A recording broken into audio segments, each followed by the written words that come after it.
Moving abroad is scary, and yes, I know what I'm talking about.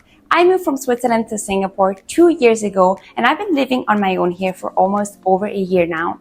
Facing all the challenges of relocating, adapting, and building a life on my own. Not only have I been living by myself, I've also started my own company and incorporated my own company, and I work as a full-time self-employed content creator. I've made many mistakes, and this is the reason why I'm recording this video, so that you don't have to do the same mistakes and learn from mine. So in this video, I'm going to share the 5 biggest mistakes expats make, based on my own experience and the experiences of other expats I've met in Singapore. Number 1. Not doing enough research. When I moved from Zurich to Singapore, I thought I was pretty prepared. I mean, I knew all the basics. You know, Singapore is small, it's hot, it's very safe, and people speak English. But one example I was not really prepared was how different the housing market is compared to Switzerland. In Zurich, finding an apartment takes a lot of time, and you can search up to a few months in advance and start to do your research. But in Singapore, you often have to make a decision right on the spot.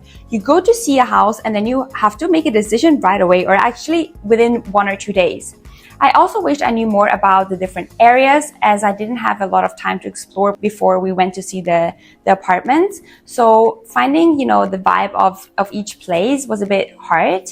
But research also includes about the main cultural differences when you move to a new country. There are so many small things, such as taking off your shoes when entering a house, which is, you have to do this in Singapore. In Switzerland, everyone just walks into your house when you invite people, but here you have to take them off, even at the dentist or at the hairdresser or at the manicure salon. Research also about the laws and the fines, because Singapore is very, very strict. For example, you can get a fine up to $10,000 when you bring chewing gum into the country in a bigger quantity, or you get fined for jaywalking, or you get fined for smoking on the street. So yeah, my mom was fined $250 when she was visiting because she didn't take it that seriously.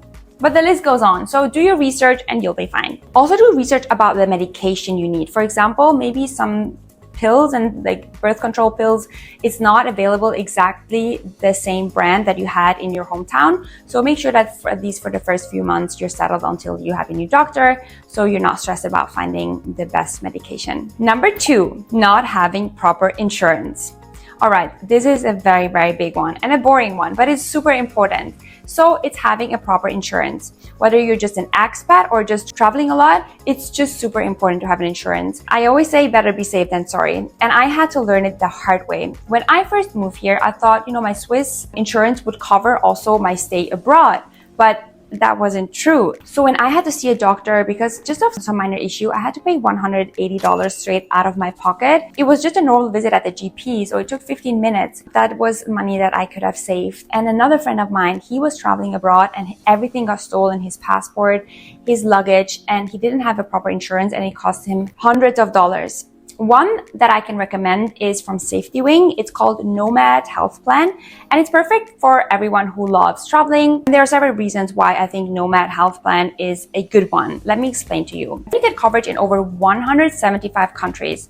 So whether you're exploring Europe, Australia, Asia, and of course Singapore, you're covered. Also, if you're making a short trip to the US, you still have emergency coverage for up to 30 days. So that's a plus. What else is included? This plan covers a wide range of medical services like hospital stays, doctor visits, and even surgeries. It also includes mental health support, maternity care, and you can even add dental appointments and dental visits if you want to. One of the best parts is actually it's very, very flexible. You can choose to pay monthly or yearly, and if you go for the yearly plan, you even get a discount on your insurance plan. So if you ever need to make a claim, it's very easy. Just use your online platform and you can get reimbursed in less than 14 days, which is also very rare.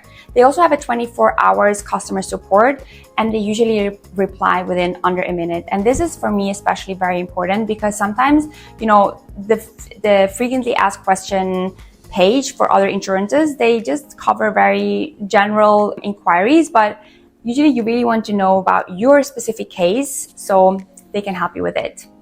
And another thing that's very impressive, you have a coverage limit of up to 1.5 million. So that's a lot to protect your trips.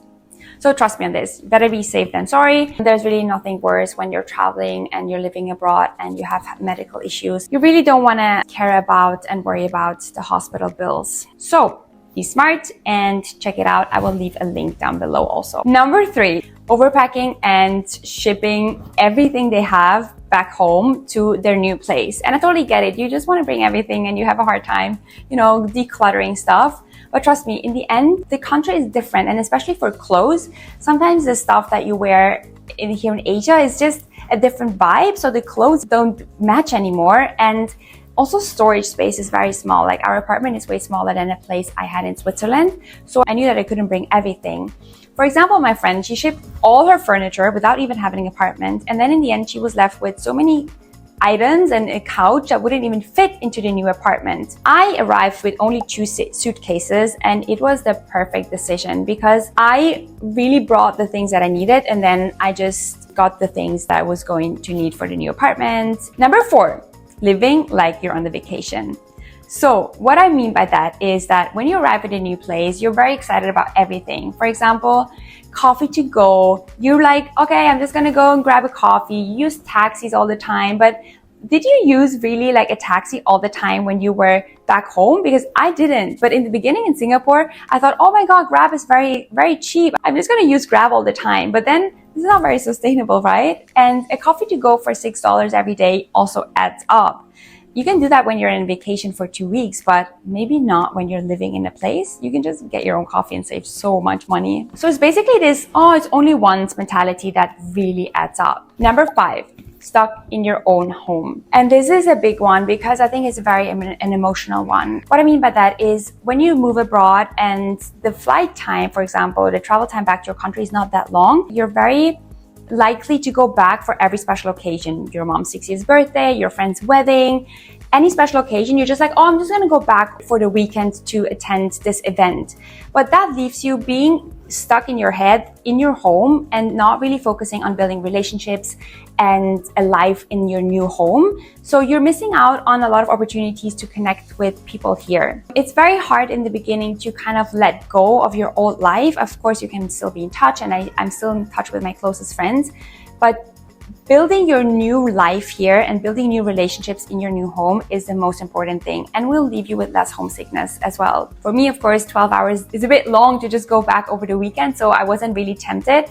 But I saw that from people moving to London from Zurich, which is only 2 hours flight. And then, they kind of really had a hard time connecting with people from London. That was it. Leave me in the comments if you have any questions. And this video is recommended by YouTube that you might like, so check this one out. And of course, I'd be super happy if you subscribe to my channel because it helps me a lot. See you in the next one.